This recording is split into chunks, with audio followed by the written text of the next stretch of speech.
Bienvenue dans Reportage, le magazine de la rédaction de i24 News. Bienvenue en Tunisie, un pays considéré longtemps comme une terre accueillante et tolérante de partage où les étrangers du monde entier aimaient y passer leurs vacances. Aujourd'hui, ils sont beaucoup moins nombreux par peur pour leur sécurité.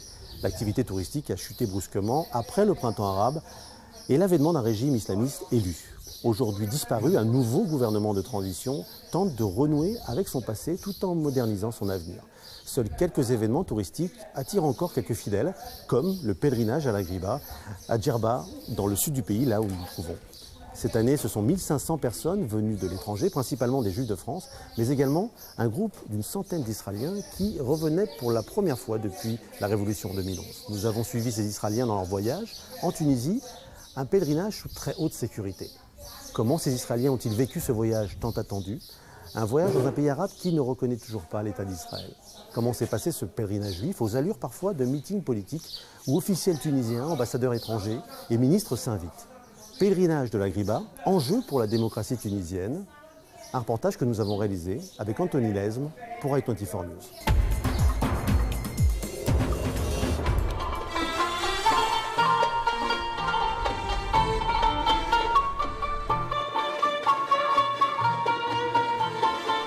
Djerba, petite île au large de la Tunisie. Dans ce quartier, la Harak Bira, vivent encore 1000 juifs. L'essentiel de ceux qui restent dans ce pays. Avant 1948, ils étaient plus de 100 000. Aujourd'hui, ils reçoivent une visite sous très haute tension. Un groupe de 40 Israéliens, protégés par des policiers sur le qui-vive. Iris Cohen est en charge de ce voyage. Israélienne, elle s'est passionnée il y a 20 ans pour la Tunisie. L'origine des Juifs de Djerba, ils sont venus avant, on dit 2000 ans, direct de Jérusalem, après la destruction de notre temple à Jérusalem. Ils ont gardé la religion et la tradition comme c'était avant 2000 ans. Même pour nous les Israéliens, on regarde et pour nous c'est un peu bizarre parce que nous on ne vit pas comme ça. Bienvenue. Connaissez-vous le français? Oui, un petit peu. Et l'arabe, vous le parlez? Oui. J'ai de la famille qui demeure en terre d'Israël et... Ça me tue comme elle parle, c'est si mignon. Demeure, c'est comme dans le Torah. Nous disons habite. Demeure, c'est bien plus joli. Le groupe se retrouve dans une des vieilles synagogues du quartier juif. Celle-ci a plus de 1000 ans. Les Israéliens y chantent et prient. Un moment d'émotion intense. La police, constamment présente, ne relâche pas sa vigilance et affiche sa bienveillance. Tout c'est pareil. Juifs, arabes. Juifs, arabes. Moi, je joue à la carte avec les juifs. Ils sont gentils. Oui, ils sont gentils. Non, mais même ils ont vu en Israël, ils sont gentils. Hein. Un discours fraternel et courageux.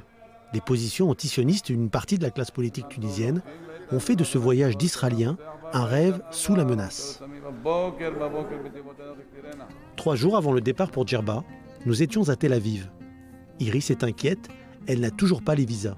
Et cette année, je me suis décidée, après la déclaration de Premier ministre tunisien, et quand même organiser le voyage.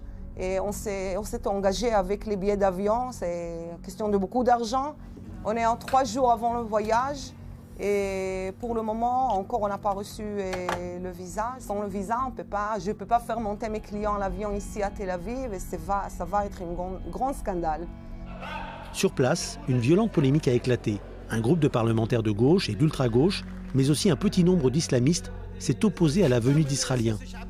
Un choc frontal avec le gouvernement qui l'avait accepté. Au nom du peuple palestinien, ces députés refusent toute normalisation avec Israël. Leur but, arracher la démission du ministre de l'Intérieur et du Tourisme en accusant cette dernière de complicité sioniste. Elle a des relations suspectes et des liens avec l'entité sioniste. C'est intolérable. Nous ne pouvons donc croire cette ministre. C'est pourquoi je lui demande maintenant de nous donner des explications claires sur ses liens avec l'entité sioniste.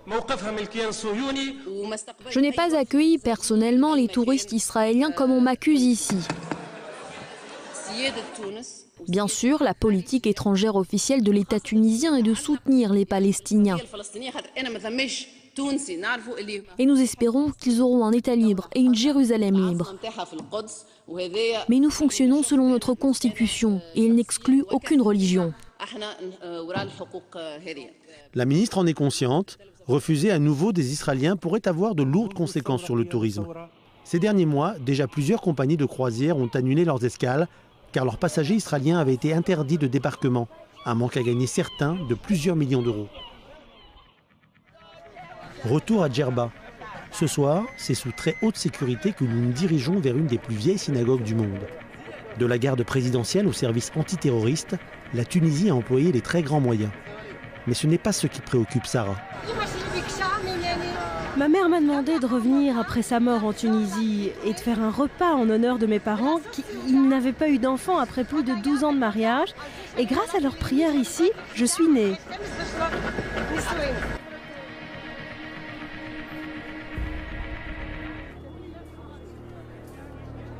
21 morts. C'est le bilan de l'attentat suicide qui a frappé la Griba en 2002.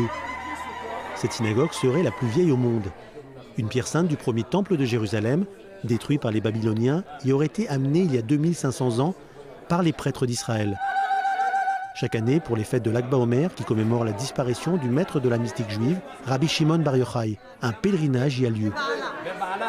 Malgré le risque, plus de 1000 personnes se sont déplacées de l'étranger cette année, dont Sarah. Je sens la sainteté du lieu et je désire pour tout le monde que leurs vœux et leurs prières se réalisent parce que c'est un lieu de miracle. À la Griba, le rituel est d'acheter des œufs sur lesquels on inscrit ses vœux. On les laisse ensuite au fond d'une grotte, proche des pierres du premier temple, et les vœux, dit la coutume, se réalisent. En Tunisie, nous vivions en paix avec les Arabes et vous pouvez y arriver n'importe où avec tous les peuples et c'est ce que j'ai demandé au Créateur et à la Griba.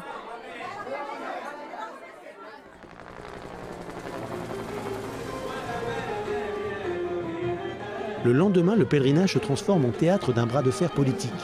La sécurité a doublé. Journalistes, ambassadeurs et ministres se bousculent. René Trabelsi co-organise chaque année le pèlerinage de la Griba. Pour ce juif tunisien, c'est la survie même de la communauté qui est en jeu. Tout soutien politique est essentiel. On a vu qu'aujourd'hui, il y a un soutien extraordinaire du gouvernement, même de l'opposition, même des partis comme Nada, le parti islamiste tunisien, qui sont venus avec des bouquets de fleurs. Ce qui est extraordinaire aussi, c'est la présence de l'ambassade des États-Unis. Je pense que ça veut dire que les Américains sont là pour soutenir la Tunisie sur sa politique et sont là pour la communauté juive ici, qui est très importante sur l'île de Djerba. René Trabelsi accueille la ministre en personne, une chef d'entreprise formée en Allemagne, qui est devenue un symbole de cette Tunisie libre, ouverte et éduquée. Elle est aujourd'hui la nouvelle coqueluche de la presse tunisienne, mais aussi internationale. Il était une fois la convivencia. La convivencia ou la coexistence est le terme utilisé pour décrire la période de l'histoire de l'Espagne, comprise entre 711 et 1492. C'est quand les musulmans, chrétiens et juifs vivaient dans une paix relative, où le vivre ensemble avait pour essence la tolérance religieuse et le respect. Aujourd'hui, la Tunisie, qui unit en son sein toutes les religions, qui tolère toutes les idéologies, souhaite vivre une nouvelle convivencia. Une coexistence bien fragile. Les juifs français se sont détournés de la Tunisie, effrayés par la violence, mais aussi par la montée de l'islamisme. Céline s'inquiète pour le sort des juifs de Djerba. On ne peut pas les abandonner. Ces juifs-là, ils ne peuvent pas partir du jour au lendemain et abandonner le peu qu'ils ont ici. D'ailleurs, je ne crois même pas qu'ils auraient les moyens de partir. Quand on vient, on leur donne un peu de notre argent et ça nous fait plaisir de les aider. N'oublions pas qu'ici, il y a une synagogue, que dans de nombreux pays arabes, il y a des synagogues, que ces synagogues, si on ne se déplace pas et qu'on ne vient pas au Maroc, en Tunisie, en Égypte, que si on n'y va plus, nos lieux de culte vont disparaître.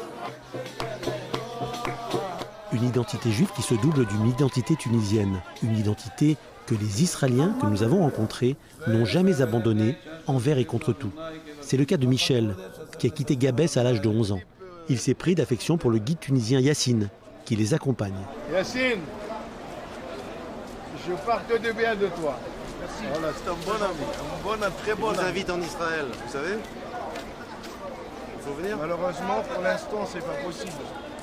Je vous l'ai dit, c'est compliqué là-bas, mais aussi... C'est normal, non? Si vous voulez quelque chose de spécial, quand il y a un match de football, la Tunisie contre la France, admettons, tous mes copains, on met le drapeau tunisien et on voit le football. Et je suis fier que la Tunisie, elle gagne.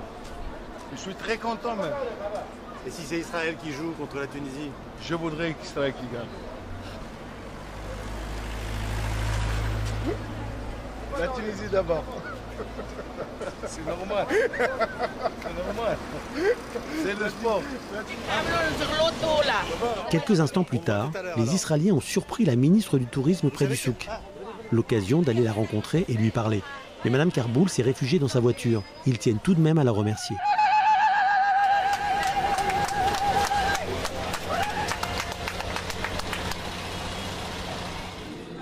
À plusieurs reprises, nous avons tenté de rencontrer la ministre tunisienne. Mais Mme Karboul a évité nos caméras. Sa vie est en danger, comme celle d'autres ministres du gouvernement. Le 26 mai dernier, le ministre de l'Intérieur, Lofti Benjedou, était visé par un attentat. 4 de ses gardes du corps sont morts. Amel Karboul a cependant demandé à rencontrer Iris, à l'abri des regards. Iris veut savoir si elle peut amener de nouveaux groupes israéliens en Tunisie. Bien que la Tunisie ait fait un grand pas, et la preuve est qu'on est là, vous m'auriez dit ça il y a 2 mois, je ne vous aurais pas cru. Je n'aurais pas cru qu'il soit possible que je vienne ici apporter tant de touristes avec moi. À ce moment présent, la situation future concernant les touristes israéliens en Tunisie n'est pas vraiment claire, parce que la situation ici est trouble. Il n'était que quelques dizaines d'Israéliens, presque tous d'origine tunisienne et retraités. Leur présence a été suffisante pour déclencher une cabale politique d'une extrême violence. Sous Ben Ali, les Israéliens venaient régulièrement, sans susciter la colère. Aujourd'hui, le gouvernement veut prouver que la démocratie joue la carte de l'ouverture à l'égard des Juifs, d'où qu'ils viennent. En jeu, l'activité économique liée au tourisme, mais aussi une partie de l'âme de la Tunisie.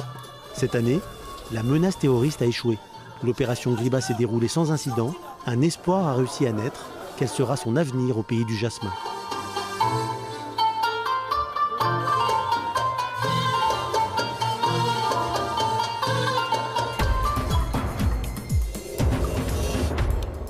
Anthony Nez, vous avez réalisé ce reportage pour i24 News. Nous sommes actuellement dans la synagogue de la Griba, vieille de 2500 ans, de la période du premier temple, de la destruction du premier temple de Jérusalem. On a vu ici un pèlerinage assez exceptionnel. Il y a longtemps que les Tunisiens n'avaient pas vu autant de monde ici en Tunisie, dans ce lieu même. Il y avait également les Israéliens. Et ces Israéliens ont plutôt, on l'a vu, vécu cela avec beaucoup de joie, mais finalement avec une certaine amertume vers la fin. Comment l'expliquez-vous ? C'est là tout le paradoxe, justement. La Tunisie qui a offert des visas pour la venue des Israéliens, qui leur a donné une haute sécurité, et en même temps qui ne veut pas donner trop de signes d'ouverture. On l'a vu, la ministre du Tourisme a refusé de nous donner une interview. Elle a aussi refusé de rencontrer les Israéliens. Seulement Iris a pu la rencontrer, mais dans un salon d'un hôtel feutré. Et les Israéliens nous ont confié qu'ils avaient été quelque peu déçus de ne pas justement la remercier en direct. En fait, c'est une sorte de demi-ouverture vers Israël, vers les Israéliens ? Oui, c'est une demi-ouverture, car la Tunisie, au nom du peuple palestinien, ne reconnaît pas l'État d'Israël et ne veut pas normaliser ses relations. Pour autant, la Tunisie a des enjeux très forts à honorer, et notamment touristiques et économiques. Le succès de la Griba est toujours annonciateur du succès de la saison touristique à venir. Et même si cette année, les chiffres sont repartis à la hausse, il reste encore insuffisant. C'est ce que nous ont dit les commerçants, les hôteliers, les chauffeurs de taxi, qui appellent le retour des touristes à Djerba, mais aussi dans toute la Tunisie. Comment avez-vous ressenti ce voyage avec eux ? Qu'est-ce qui vous a le plus marqué finalement ? Ce qui a marqué, c'est que la Tunisie est le premier pays à avoir lancé le printemps arabe et peut-être le seul à pouvoir réussir sa révolution. Et c'est un pays qui suscite un grand amour, y compris de la part des Israéliens, qui ont eu des gestes d'amour assez grands avec les Tunisiens. On les a vus ensemble avec les guides, avec les policiers. Ils parlent en arabe ensemble, ils rient, ils se donnent des gestes d'amour. On a vu même Iris, ashkénaze, israélienne, qui dit que son cœur est tunisien. Donc on se dit finalement que toute cette polémique du début de leur venue est assez vaine finalement. Merci Anthony Lesme. Je vous remercie Stéphane. Voilà, c'est la fin de cette émission. Je vous retrouve la semaine prochaine pour un nouveau numéro de reportage, le magazine de la rédaction de i24 News. Merci de votre fidélité. À la semaine prochaine. Au revoir.